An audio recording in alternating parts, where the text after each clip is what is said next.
हम साथ मिलकर ये अमृत तुल्य भोजन ग्रहण करें, हमें शक्ति मिले, हमारा तेज एक होके बढ़े।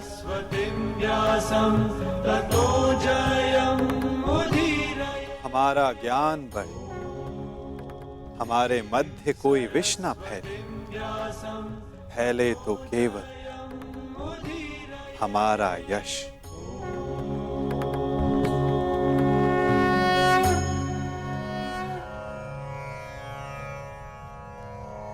ओम सहना भवतु।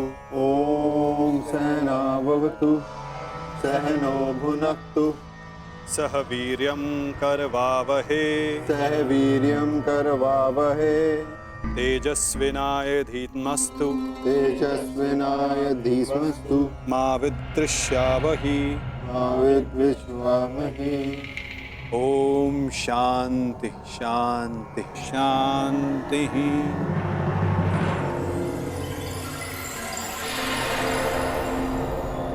आओ भोजन प्रारंभ करें।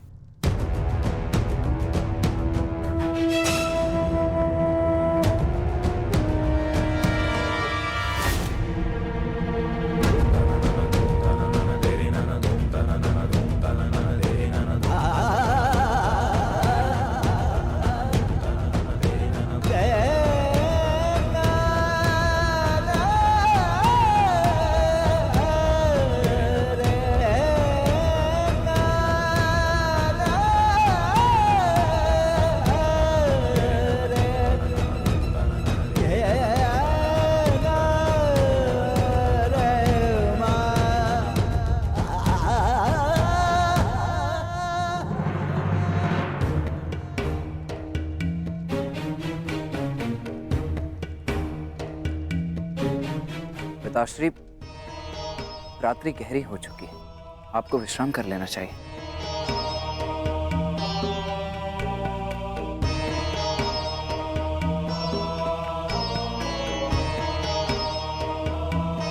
विश्राम की आवश्यकता तो तुम्हें है पुत्र। कल इस महायुद्ध में तुम्हें अपना कौशल दिखाने के लिए प्रस्तुत जो होना है। कल मेरे लिए बहुत बड़ा दिन है कि मेरा पुत्र इतिहास के सबसे बड़े महायुद्ध में पदार्पण करेगा।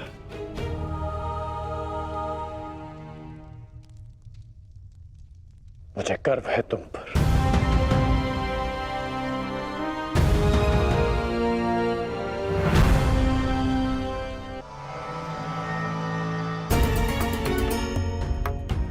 सब कुशल पार्थ?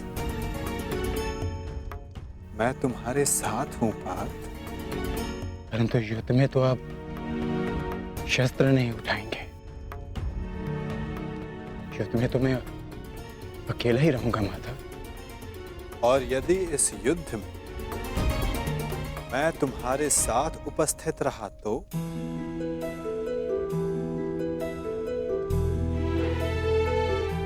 मुझसे अधिक भाग्यवान इस संसार में और कोई नहीं होगा। परंतु मैं जानता हूं मेरी ये कामना अधूरी रह जाएगी। यदि कामना पूर्ण बल से की जाए तो वो अवश्य पूर्ण होती है पार्थ। और यदि प्रार्थना में समर्पण तो वो स्वीकार होती है।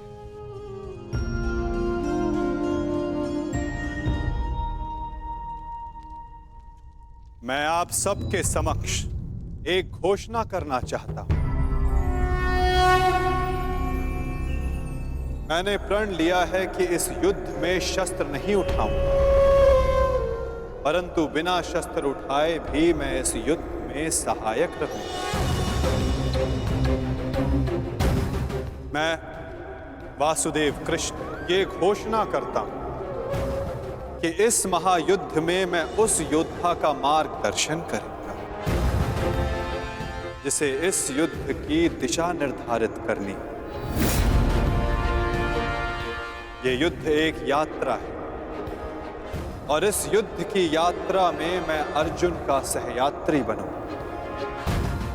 मेरे हाथ इस युद्ध में अस्त्र भले ही न थामे, परंतु अर्जुन के रथ के अश्वों की रास से अवश्य थामेंगे।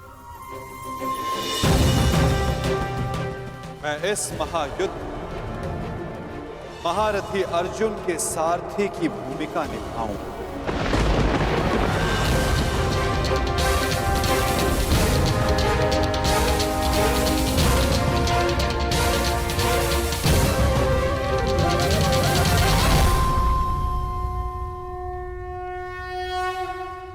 नहीं माधव, मैं रथी बनकर आपको आदेश दूं, यह संभव नहीं। आपका स्थान सबसे ऊंचा है, तो मैं स्वयं आपको नीचे स्थान पर बैठने नहीं दे सकता। कौन ऊंचे स्थान पर बैठा है और कौन नीचे स्थान पर, ये तो देखने वाले के दृष्टिकोण पर निर्भर करता है। तुमने कहा कि मैं सबसे योग्य हूं, और जो सबसे योग्य होता है उसका धर्म होता है कि वो अपने से छोटों का मार्गदर्शन करे, और मैं इस युद्ध में यही करूंगा। मैं इस युद्ध में तुम्हारा सारथी इसलिए बनूंगा, यदि तुम अपने लक्ष्य के मार्ग से भटक जाओ तो पुनः तुम्हें तुम्हारे लक्ष्य के मार्ग पर ला सकूं।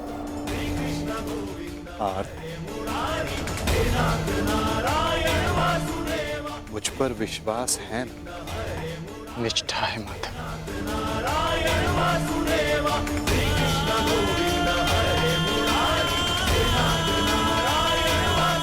आज मैं धन्य हो गया, जिसके सारथी आप हैं, वो मार्ग कभी भटक ही नहीं सकता।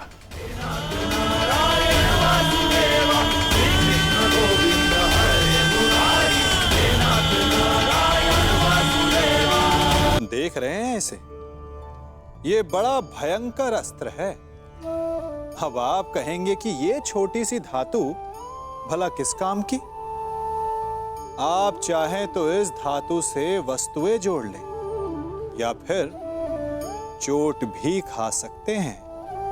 ये एक धातु लकड़ी के दो पट्टों को एक करके जोड़ सकती है, या फिर आपके शरीर में लग जाए या चुभ जाए तो आपको बहुत बड़ा घाव भी दे सकती है। इसलिए एक बात सदा स्मरण रखें, कोई भी वस्तु छोटी या बड़ी नहीं होती, सबका अपना महत्व होता है।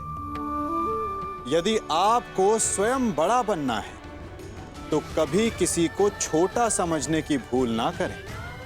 यदि छोटों का साथ लिया तो आप स्वयं बड़े बन जाएंगे, और यदि उनका तिरस्कार किया तो इस धातु की भांति चुभकर वो आपका मार्ग भी रोक सकते हैं।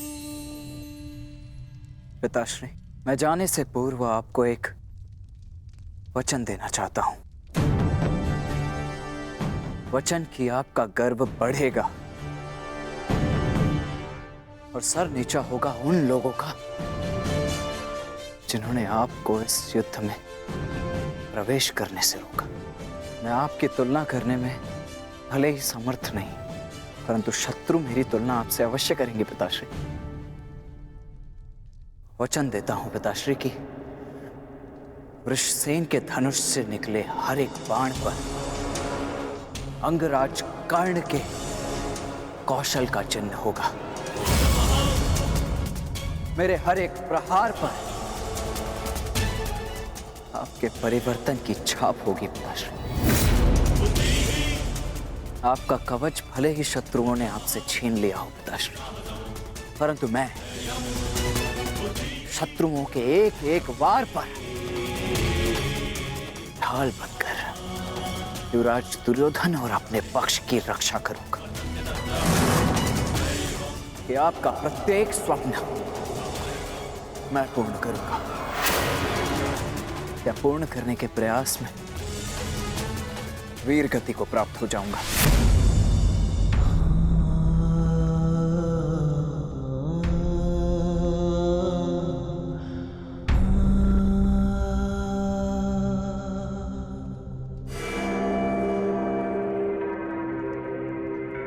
द्रोण शिष्य अर्जुन,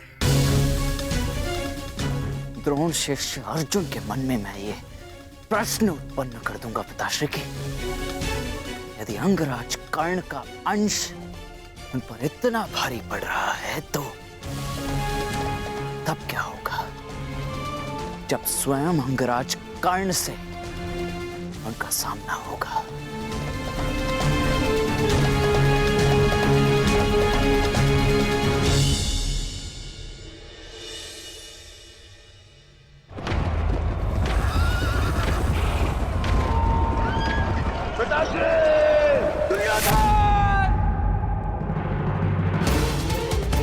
महाराज, महाराज, क्या हुआ महाराज?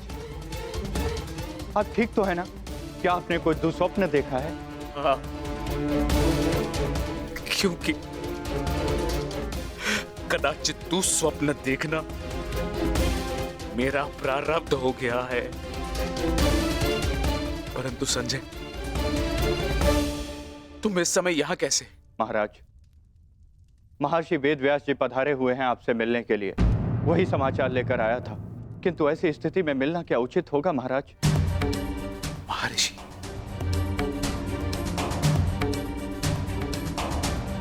अवश्य ही कुछ उचित सोचा होगा, तभी पधारे हैं। उन्हें सादर अंदर ले आओ संजय। जैसी आज्ञा महाराज।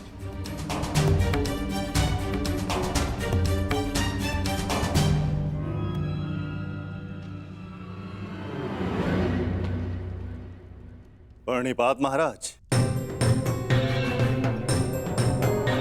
आप महर्षि हैं, मेरे नियोगी पिता भी। इस प्रकार प्रणिपात करके और मुझे महाराज कहकर मुझे लज्जित ना करिए।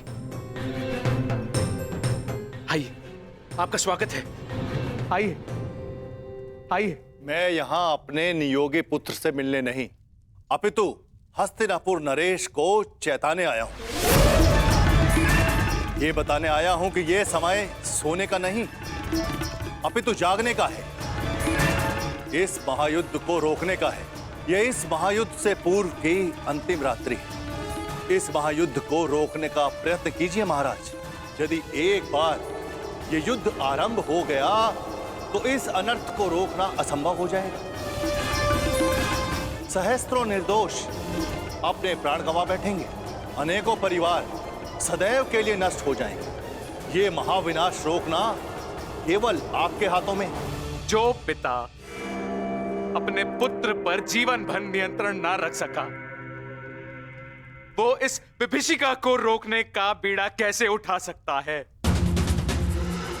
यह युद्ध निश्चित है महर्षि। इस युद्ध को रोक पाना हम मेरे बस की बात नहीं।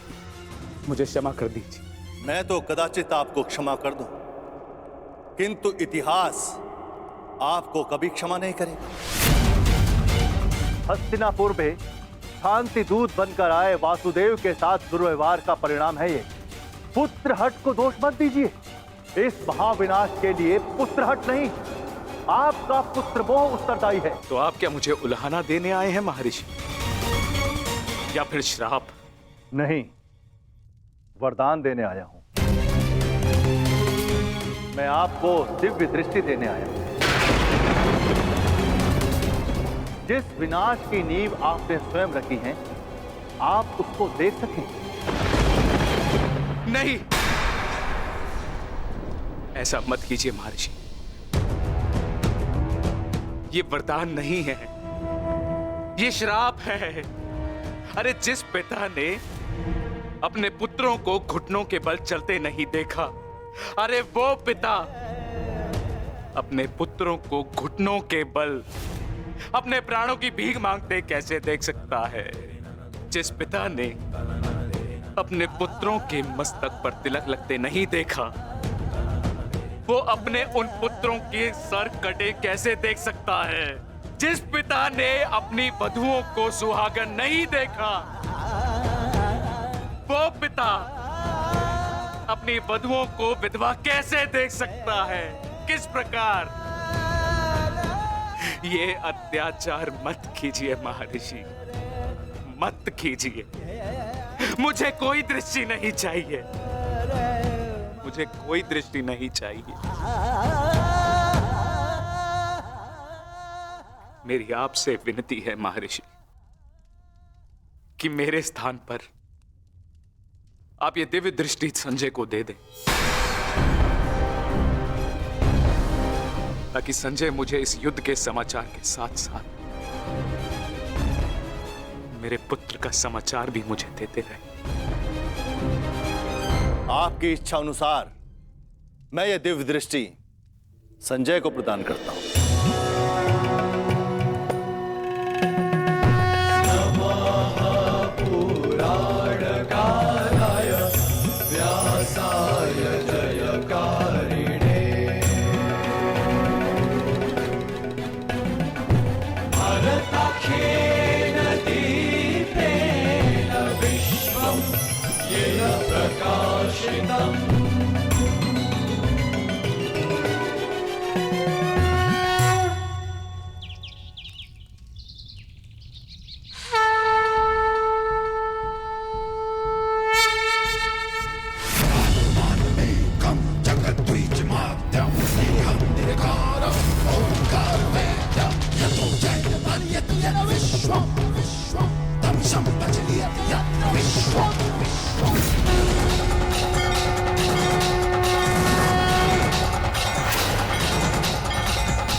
जय मां काली।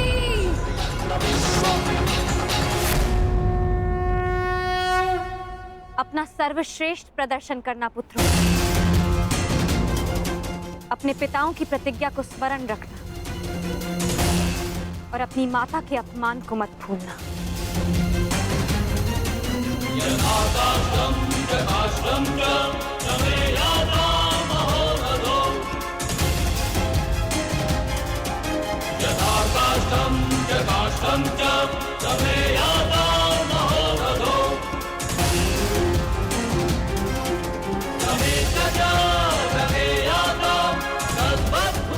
विजय हमारी होगी।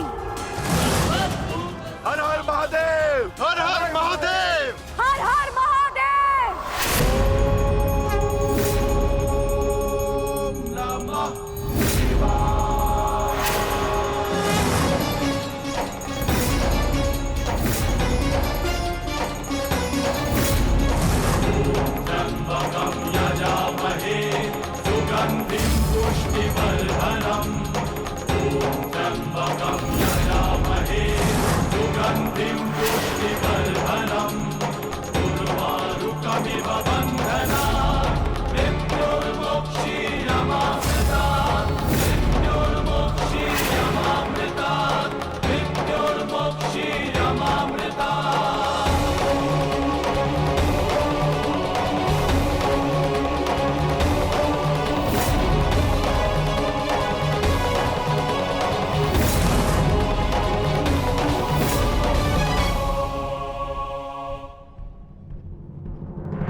हर हर महादेव, हर हर महादेव, हर हर महादेव, हर हर महादेव, हर हर महादेव, हर हर महादेव,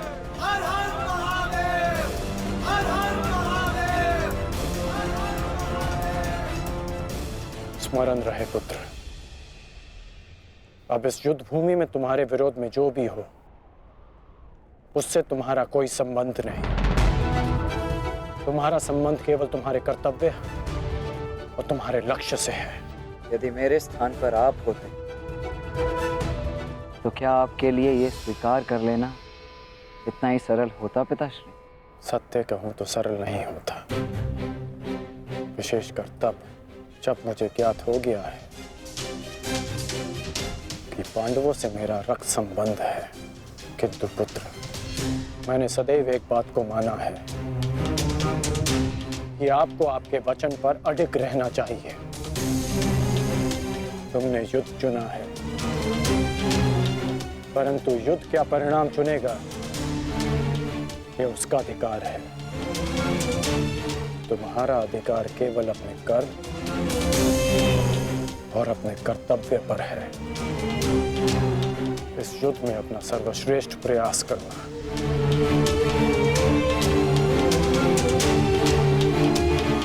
कल्याण हो तुम्हारा।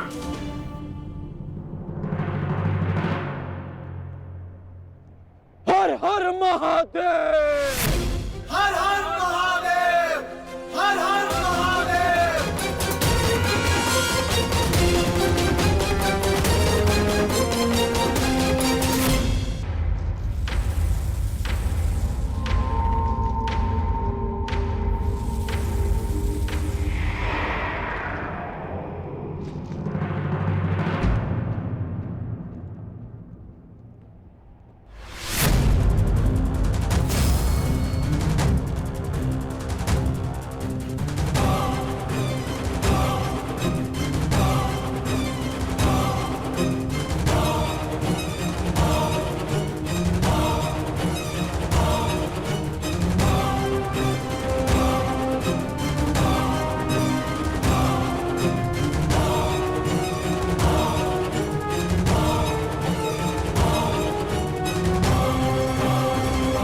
मुझे तुम्हारी प्रतीक्षा रहेगी मित्र, और मुझसे भी अधिक इस भूमि को तुम्हारी प्रतीक्षा रहेगी कि कब अंगराज जैसा वीर अपने चरण रखकर इसे महान बनाए।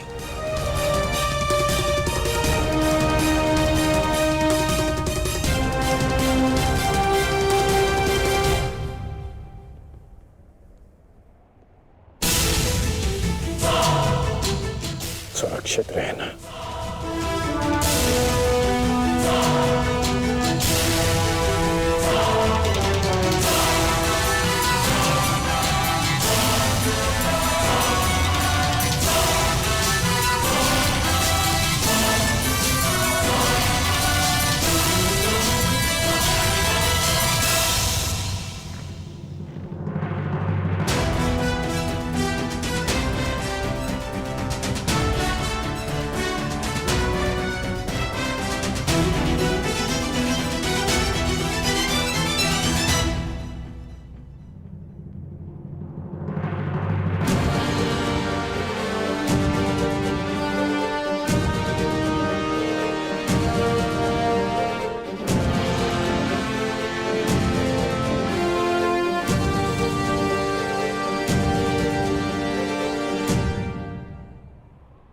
प्रणिपात माता।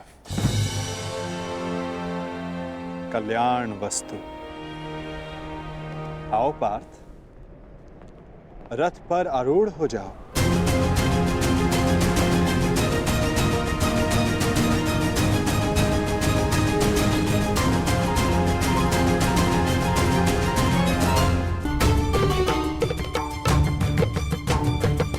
किस संशय में हो धनंजय, विचरण करने का समय जा चुका है, अब केवल पुरुषार्थ करने का समय है। मुझे ज्ञात है माता, परंतु किंतु परंतु, मोल भाव, ये लक्षण व्यापारियों के होते हैं पार्थ। धर्म युद्ध के योद्धाओं के लिए ये शब्द निरर्थक हैं। पाप नाशनी गंगा बहती जाती है, किंतु परंतु नहीं करती। अंधकार नाशक सूर्य किंतु परंतु नहीं करता। और अधर्म का नाश करने को सज्ज अर्जुन की तुनीर में भी इन संदेहों का कोई स्थान नहीं। तुम्हारा सारथी युद्ध में तुम्हारा मार्गदर्शन करने को सज्ज है पार्थ। आओ, अपना स्थान ग्रहण करो।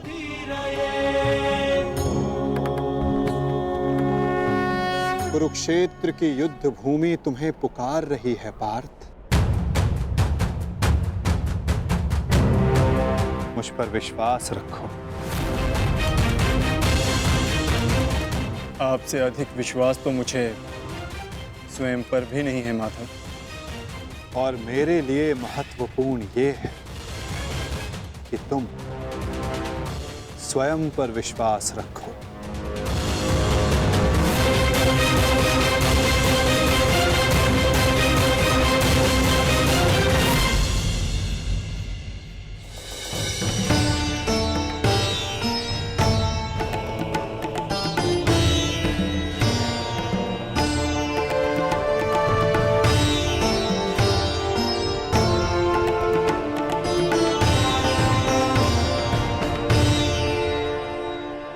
कुछ भूल तो नहीं रहे हो पार्थ?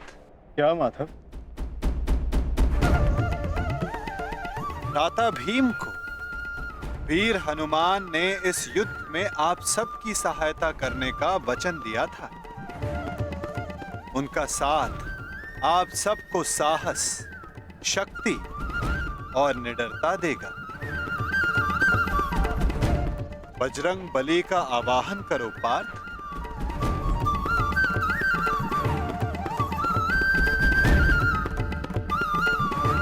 मैं कुंती पुत्र अर्जुन, पवन पुत्र, ज्येष्ठ भ्राताश्री महाबली हनुमान का आवाहन करता हूँ।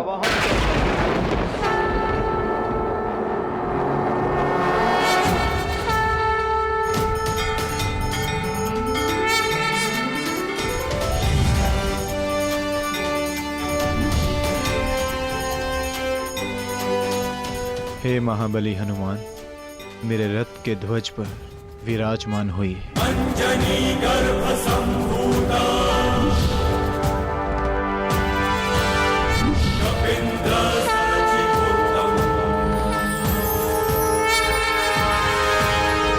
अंजनी गर्भ संभूता कपिंद्र सचिवोत्तम, राम प्रिय नमस्तुभ्यं। बजरंग बली पधार गए।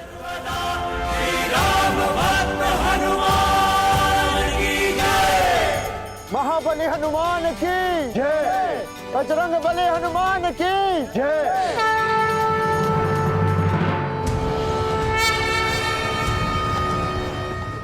युद्ध का पहला दिन।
हृदय में जैसे प्रेम, शत्रुता, ईर्ष्या और ऐसे अनेक भाव वास करते हैं, उसी प्रकार हृदय में भय भी वास करता है। ये भय ही है जो आपकी उन्नति या अधोगति का कारण बनता है।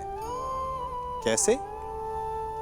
जिसके हृदय में पाप कर्म का भय ना हो, वो सदा अधोगति के मार्ग पर चलता है, और जिसके हृदय में पाप कर्मों का भय हो, वो सदा उन्नति और पुण्य के मार्ग पर चलता है।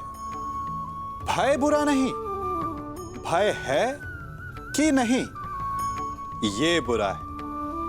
और भय किस बात का है, ये महत्वपूर्ण है। वंश के यश का भय आपको हर वो कार्य करने से रोकेगा जिससे वंश का नाम खराब हो। प्रेमी और मित्रों को खो देने का भय आपको सदैव उनके प्रति निष्ठावान बनाए रखेगा।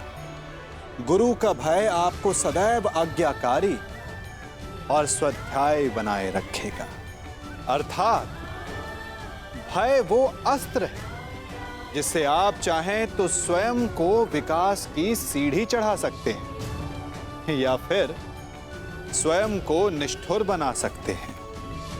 भय से भय मत करो, भय उस दृष्टिकोण से करो जिससे आप भय को देखते हो।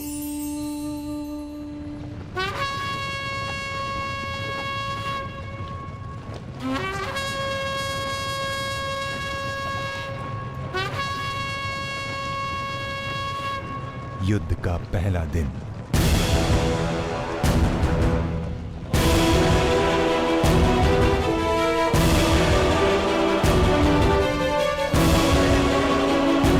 युद्ध प्रारंभ करने की आज्ञा है धर्मराज।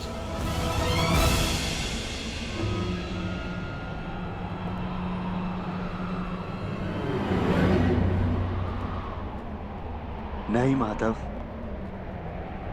अभी नहीं।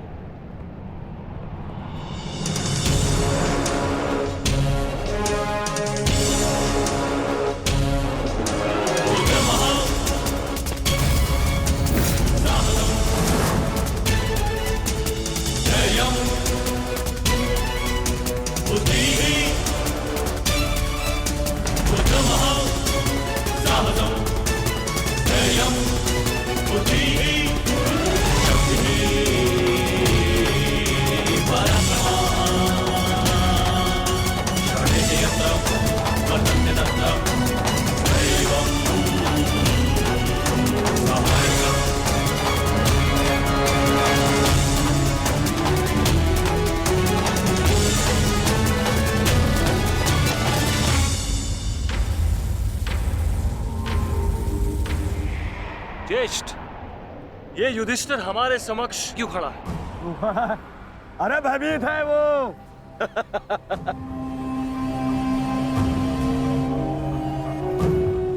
हमारी सेना को देख के कदाचित भयभीत हो गया है ये युधिष्ठिर। इसे सत्य का ज्ञात हो गया है। इस युद्ध में इसे विजय नहीं मिल पाएगी। समझ रहे? वो छलिया जिस युद्ध के लिए हमें भयभीत कर रहा था, वो युद्ध प्रारंभ होने से पहले ही समाप्त होने जा रही है।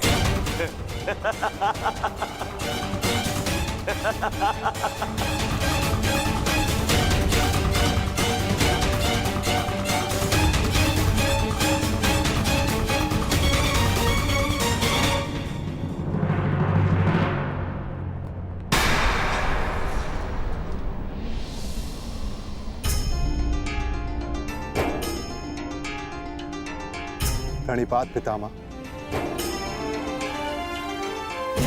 प्रणिपात आचार्य द्रोण।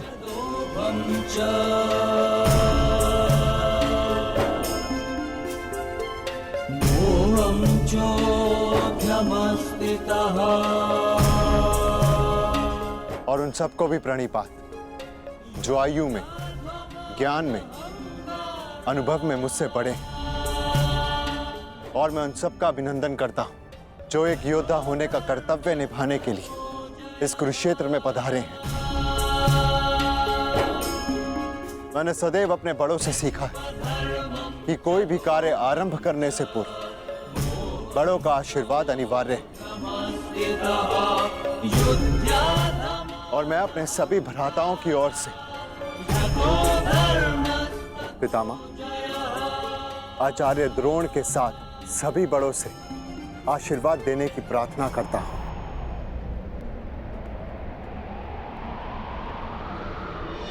आयुष्मान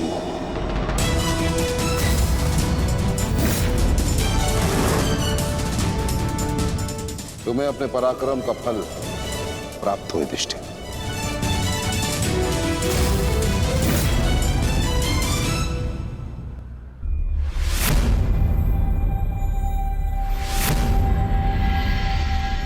एक और पितामह है जिन्होंने मुझे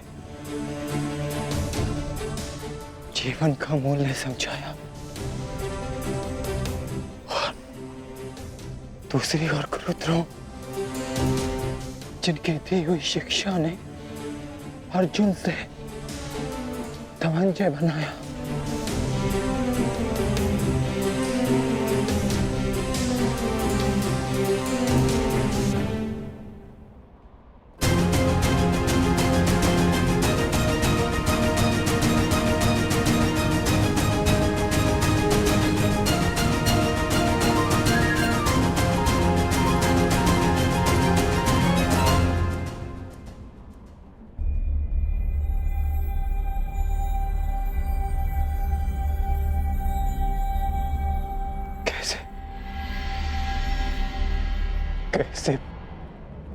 कैसे प्रहार कर पाऊंगा मैं इन पर?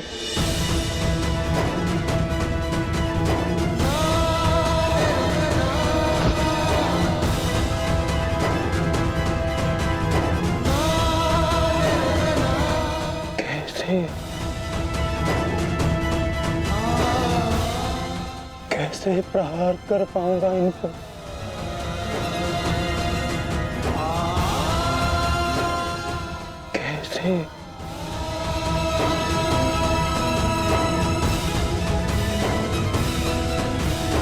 क्या हुआ पार्थ?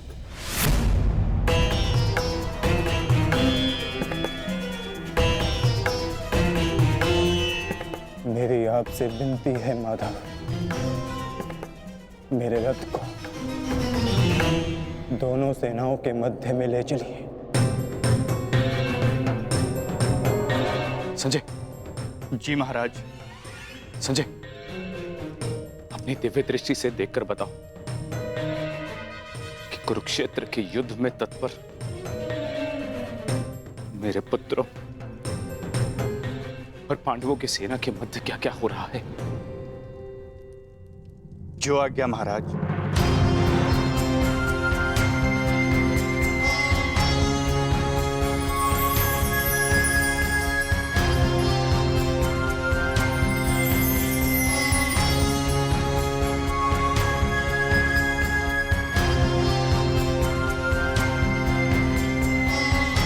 गांडीवधारी राजकुमार अर्जुन के सारथी बने वासुदेव श्री कृष्ण से राजकुमार अर्जुन रथ को दोनों सेनाओं के मध्य में ले जाने की आग्रह कर रहे हैं महाराज।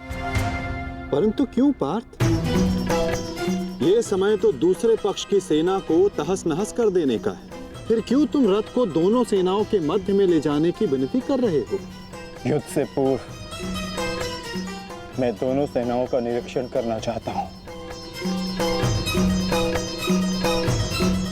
क्या तुम वही अर्जुन हो पार्थ, जिसे लक्ष्य संधान के समय पेड़ से बंधी चिड़िया की आंख के अतिरिक्त और कुछ नहीं दिखाई देता था, और आज वही अर्जुन पूरी रणभूमि का निरीक्षण करना चाहता है? बड़ी विचित्र बात है। हाँ माधव,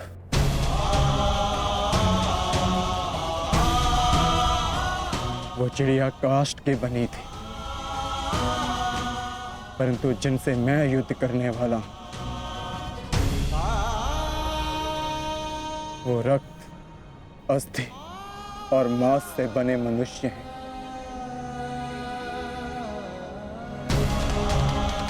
जिनमें प्राण है, और सबसे बड़ी बात, उनमें मेरे संबंध बसे हैं। युद्ध आरंभ होने से पूर्व मैं ये देख लेना चाहता हूं कि किसके वध से धर्म की स्थापना होगी और किसकी मृत्यु से मन में अधर्म का अनुभव होगा। और इस युद्ध के पश्चात मैं क्या पाने वाला हूं और क्या खोने वाला हूं।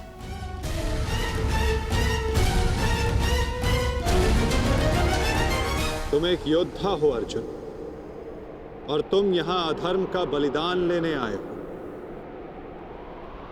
या स्वयं को धर्म पर बलिदान देने के लिए?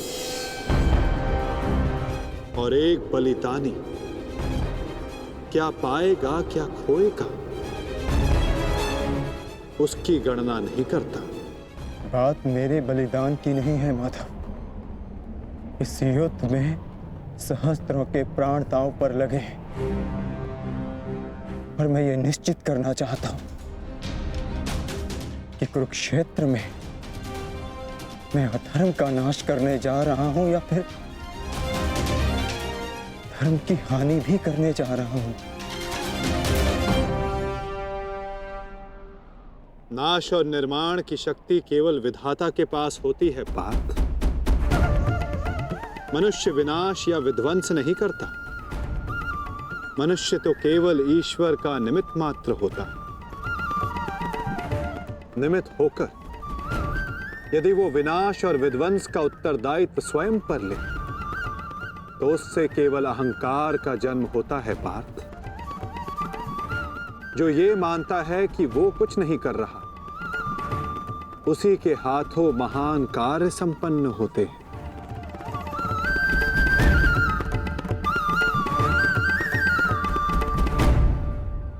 परंतु मैं तुम्हारी कामना अवश्य पूर्ण करूंगा पार्थ, क्योंकि बलिदान भी एक प्रकार का दान होता है और जिस दान को देने से पूर्व हाथ कांपे वो दान फलदायी नहीं होता।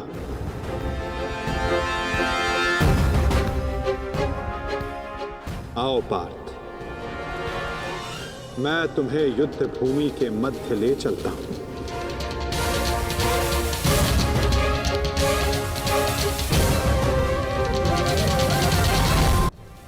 आओ पार्थ, मैं तुम्हें युद्ध भूमि के मध्य ले चलता हूं।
यदा यदा हि धर्मस्य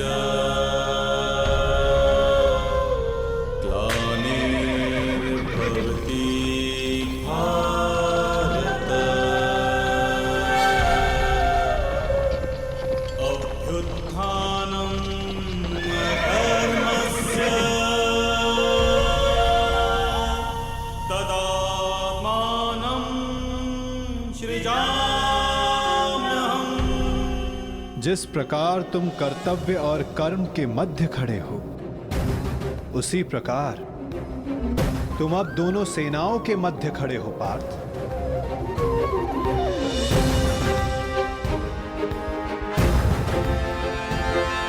करो, क्या निरीक्षण करना चाहते हो?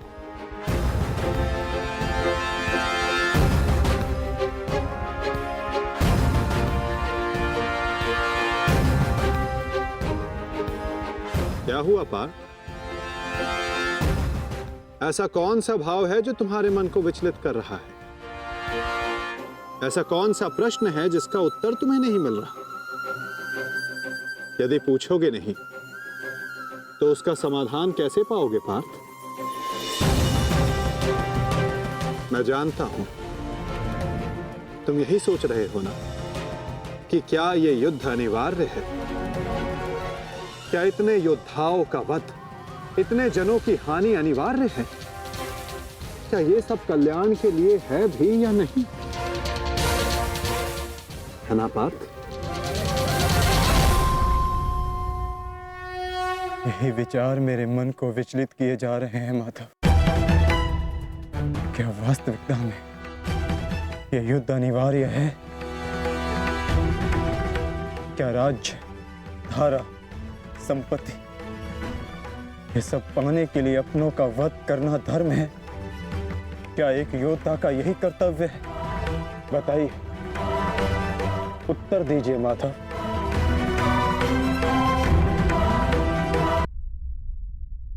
उत्तर तुम्हें अवश्य मिलेगा पार्थ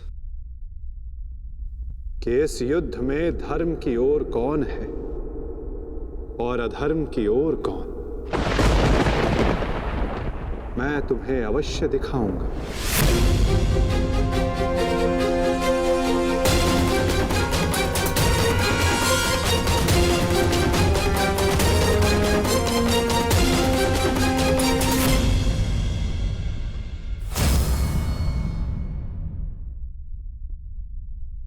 ये है वो हस्तिनापुर युवराज दुर्योधन, जिसे रक्त रंजित करने की कल्पना मात्र से तुम्हारा मन डोल रहा है पार्थ। ये वही युवराज दुर्योधन है जिसकी कुदृष्टि सदा तुम्हारे परिवार पर डोलती आई है पार्थ। स्मरण है पार्थ? ये वही है जिसने पांचाली को भरी सभा में वैश्य सिद्ध करके अपनी जंघा पर बैठने का निमंत्रण दिया था। ओ दासी द्रौपदी, आकर मेरी जंगा में बैठो। कैसे एक पवित्र याज्ञ सैनी को भरी सभा में इसने मलिन करने का प्रयास किया था। वस्त्र हरण करो इस दासी द्रौपदी का। और ये तुम्हारे मातुल्य गांधार राज शकुनी, इन्होंने जब शकुन मनाया केवल तुम्हारे परिवार के अनिष्ट का शकुन मनाया पार्थ। तुम इन्हें मातुल्य कहते हो। मातुल्य का अर्थ है जिसे मां के तुल्य समझा जाए। और तुम्हारे इन्हीं मामा ने तुम्हारी माता को वारणा व्रत की लाक्षागृह की अग्नि में भस्म करने का प्रयास किया पार्थ।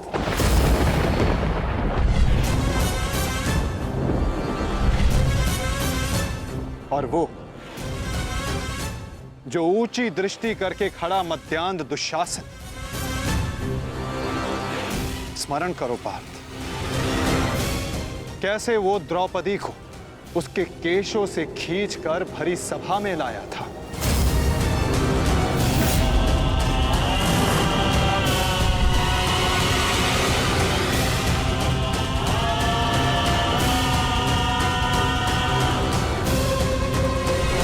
कैसे याज्ञ सैनी को भरी सभा में निर्वस्त्र करने का प्रयास किया था इसने।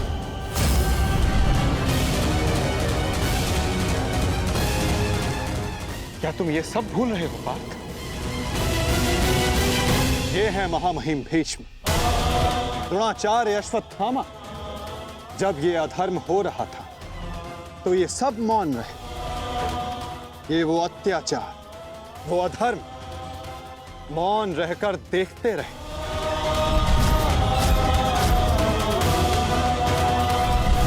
स्मरण करो वो वनवास, वो अज्ञातवास, जिसने तुम्हें तुम्हारा पौरुष त्याग कर बेहनल्ला बनने को विवश किया।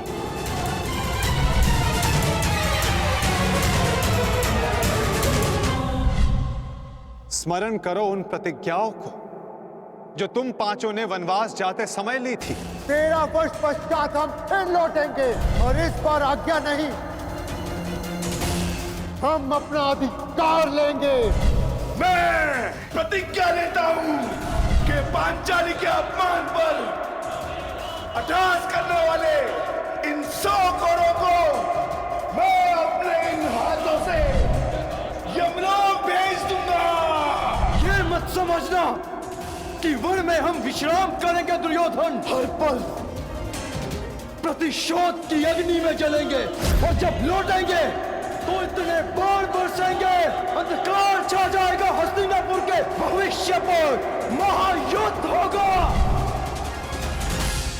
जिस प्रतिशोध के लिए तुम सब ने 13 वर्ष तपस्या की, आज उस प्रतिशोध की अग्नि क्षीण हो गई है।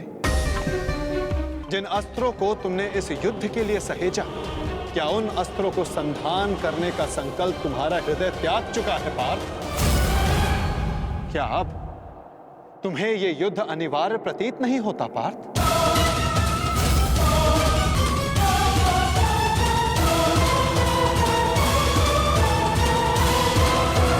युद्ध अनिवार्य प्रतीत नहीं होता पार्थ?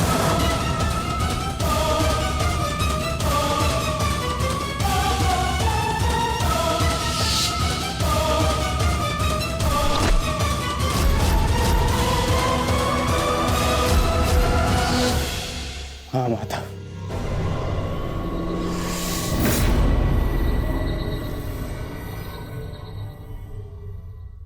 ये युद्ध अनिवार्य है। तो फिर तुम व्याकुल क्यों हो पार्थ? कहीं तुम्हें यह स्मरण तो नहीं हुआ है कि कैसे महामहिम भीष्म ने तुम्हें प्रेम दिया, तुम सबको संरक्षणा दी, वन से वापस बुलाकर तुम्हें तुम्हारा अधिकार दिया, कि कैसे आचार्य द्रोण ने तुम्हें सर्वश्रेष्ठ धनुधर बनाने के लिए एकलव्य को, कर्ण को धनुधर की विद्या से वंचित रखा और पाप का भार अपने सर पर लिया। तो क्या यह असत्य है माधव? क्या उन्होंने ये सब नहीं किया?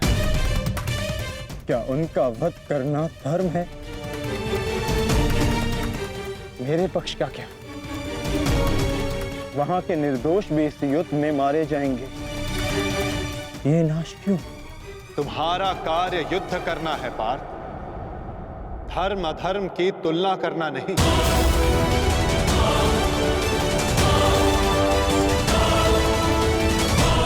और केवल विपक्ष ही नहीं, तुम्हारा स्वयं का पक्ष भी तुम्हें दुर्बल बना रहा है।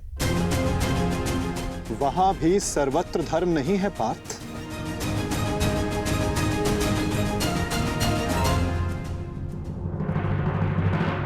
आओ, मैं तुम्हें अपना पक्ष दिखाता हूं।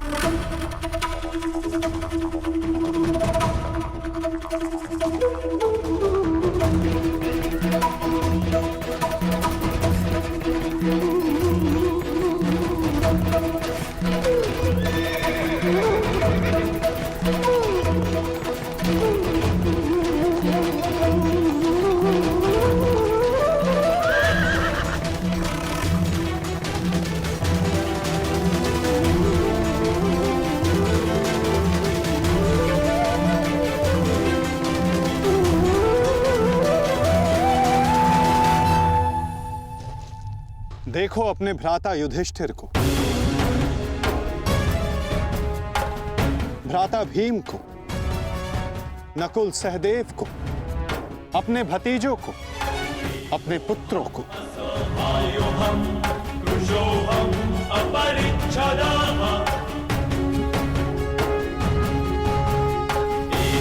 तुम्हें क्लेश है कि इनमें से ना जाने कौन कौन काल कलवित होगा।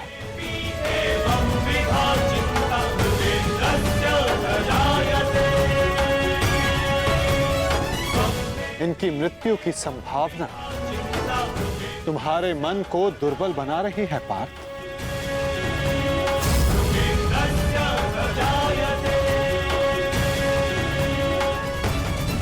परंतु पार्थ, क्या ये वास्तविकता में धर्म के पक्षधर हैं?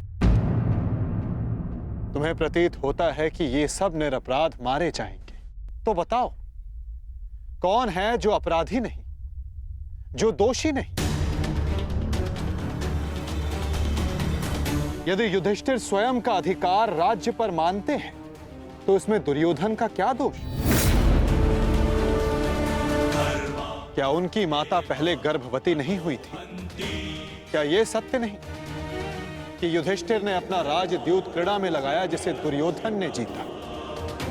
यदि दुशासन ने अपनी ज्येष्ठ की आज्ञा मानकर द्रौपदी का वस्त्र हरण करने का अपराध किया, तो तुम चारों ने भी अपनी ज्येष्ठ की आज्ञा मानकर अपनी पत्नी का अपमान होने दिया।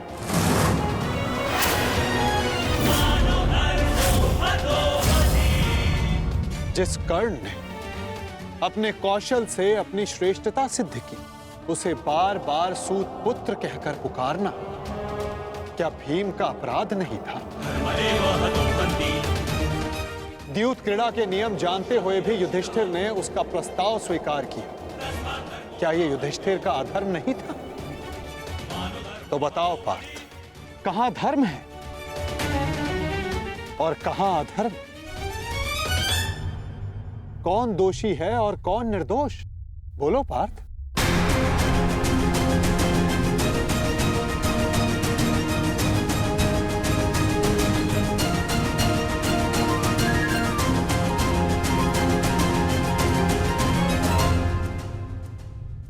आपने उचित कहा माधव, दोनों ही पक्षों में धर्म भी दिखता है और अधर्म भी।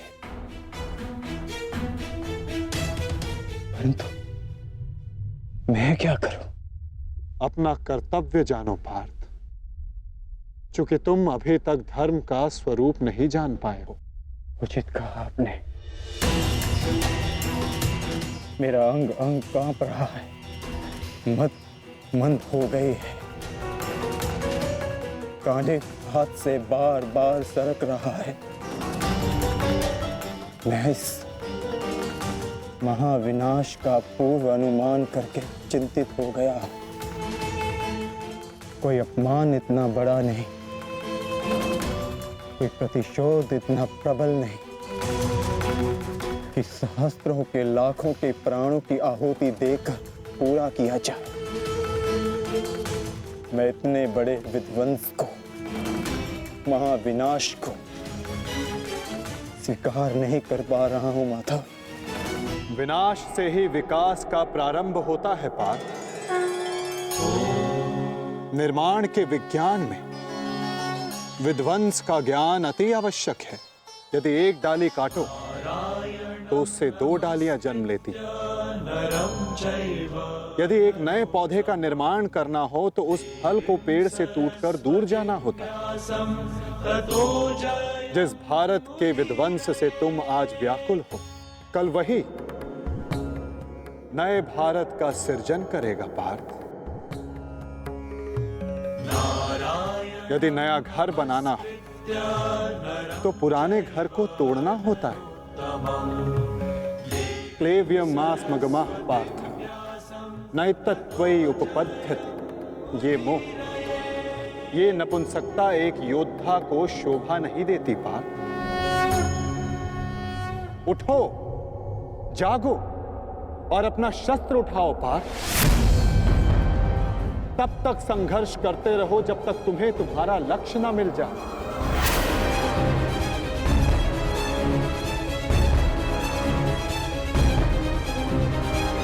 शस्त्र उठाओ? कैसे कैसे शस्त्र उठाऊं माधव?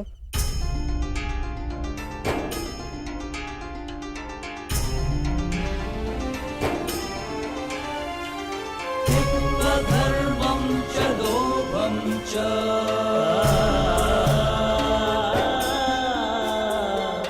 मोहं चोऽध्यमस्थितः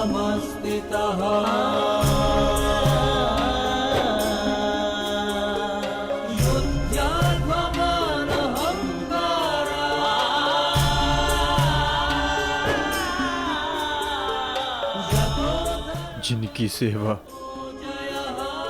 और आज्ञा पालन करना जीवन का धर्म है, उन पितामह पर, आचार्य द्रोण पर कैसे शस्त्र उठाऊं मैं? कैसे माधव? ये कौरव है तो मेरे भाई ही ना, सबकी धमनियों में एक ही रक्त है।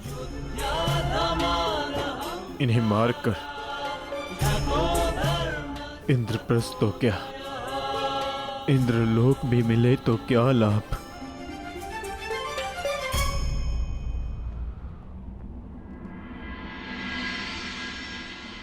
मनुष्य पौरुष करता है ताकि उसका भविष्य बन सके, पराक्रम करता है ताकि उसकी संतान सुखी रह सके। ऐसे शौर्य का क्या लाभ जिससे उसका भविष्य नष्ट हो जाए, उसकी संतान काल कलवित हो जाए। इन लाखों सैनिकों को देखिए माता, इनमें से कितने सुरक्षित अपने घरों को लौटेंगे, कितनों की पत्नियां सुहाग का चिन्ह धारण करेंगी, कितने बालक अनाथ होंगे।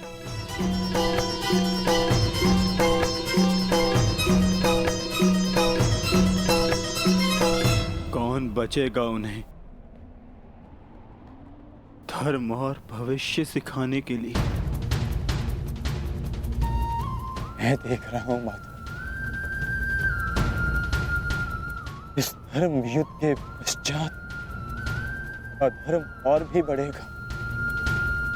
कुरुकुल का ही नहीं, पूरे भारत का विनाश हो। आज के नियम टूटेंगे, क्या भविष्य को यही आशा है हमसे?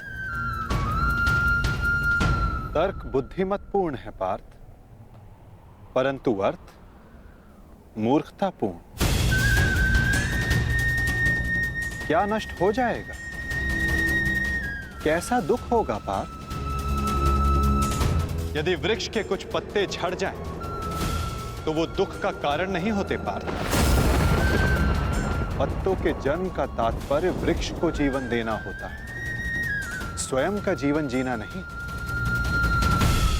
ठीक उसी प्रकार मनुष्य का जीवन और मरण, उसका केवल एक ही लक्ष्य होता है पार्थ, समाज में सुख, समाज में धर्म स्थापना। और आज ये समाज तुमसे यही युद्ध मांग रहा है, युद्ध मांग रहा है, युद्ध मांग रहा है, युद्ध मांग रहा है।